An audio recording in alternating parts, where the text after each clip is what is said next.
গায়ের জোরে চাপিয়ে দেওয়ার সংস্কার মানুষে গ্রহণ করবে না, এটা থাকবেও না। আর বিচার আপনি যত তাড়াহুড়ো করেন, 5-6 বছর আগে তো বিচার হবে না।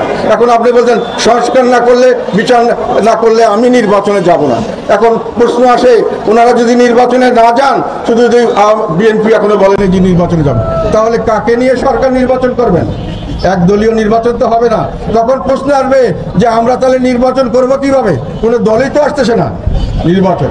ফলে নির্বাচন আপনি দিবেন কিনা এটা নিয়েও তো আমাদের মধ্যে সংশয় আছে। কাজে আমরা মনে করি এই সরকার দেশের জন্য যথেষ্ট পরিমাণ ক্ষতি করেছেন। দেশের মানুষকে মানুষের বিরুদ্ধে লেলিয়ে দিয়েছেন। সারা দেশে একটা হিংসা, প্রতিহিংসা, খুন যখন কাটাকাটি চলছে, সেটা ইকোনমি একেবারে দেশের অর্থনৈতিক দুরবস্থার চরমে চলে গেছে। শেখ হাসিনা এক জায়গায় নিয়ে এসেছিল, আমরা মনে করেছিলাম এর থেকে দেশ উন্নতির দিকে যাবে, এর থেকে দেশ নিচের দিকে যাচ্ছে। দেশ কোনো উন্নতির দিকে যাচ্ছে না, দেশের দিন দিন অবস্থা খারাপ থেকে খারাপ হচ্ছে। এবং এইখানে প্রশ্ন আসে যে আপনি এই আন্দোলন, এই ইনকিলাব, এই সরকার বিপ্লব যাই বলেন না কেন, সেটাকে আমি মনে করি ব্যর্থ হয়েছে এবং দায় দায়িত্ব বর্তমান অন্তর্বর্তীকালীন সরকার এবং তার যারা নিয়োগদাতা নিয়োজিত সরকারি দল, তারা এর দায় দায়িত্ব নিতে পারবে। অন্য কাউকে আমি এই দোষারোপ করতে চাই না।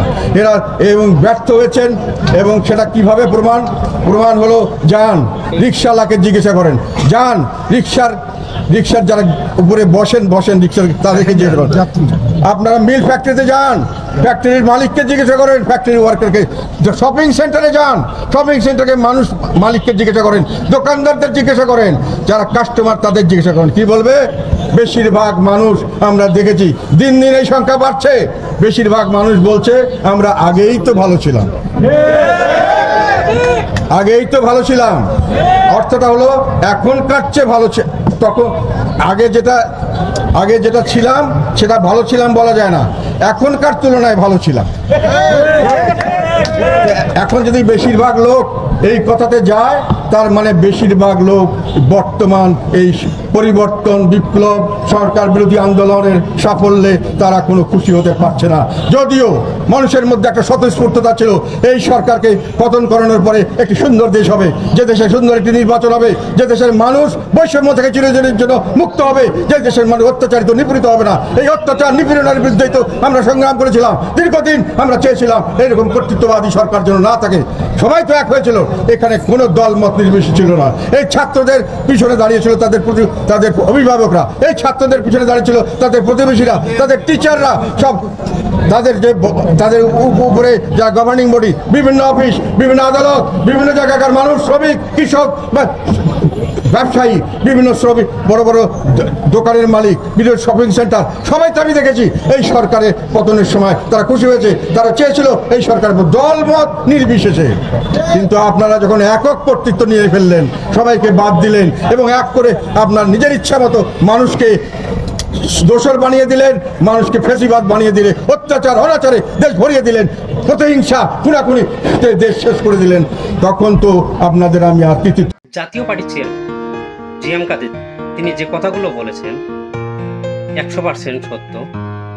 তিনি বলেছেন হাসিনা ছাড়া দেশ উন্নত করা সম্ভব না।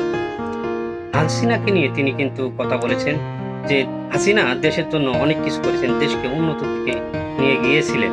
কিন্তু এখনকার বর্তমান যে সরকার ডক্টর মোহাম্মদ ইউনূস, তিনি দেশটাকে কি ভরাডুবি করতেছেন, তিনি এই কথাও বলেছেন। তো তার কথাটা কতটুকু সত্য? আওয়ামী লীগ ছাড়া নির্বাচন হবে না, হাসিনা থাকায় দেশটা শান্তশিষ্ট ছিল, এই কথাও তিনি কিন্তু বলেছেন।